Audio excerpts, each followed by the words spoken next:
সময় আর আপনজন যখন একসাথে আঘাত দেয়, মানুষ তখন বাহির থেকে নয়, ভিতর থেকেই পাথর হয়ে যায়।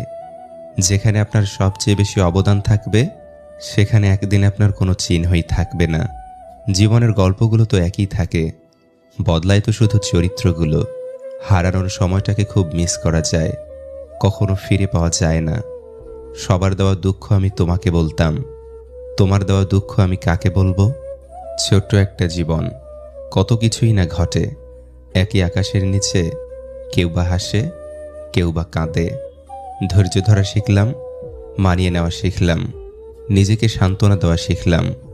পারি না শুধু মিথ্যে অভিনয় করে মানুষের মন জোগাতে। আসলে কি জানেন, বেশি বিশ্বাস, বেশি আশা ভরসা আর বেশি ভালোবাসা মানুষকে কষ্ট আর দুঃখ ছাড়া আর কিছুই দিতে পারে না। সব কিছু নিয়ে ভাবতে ভাবতে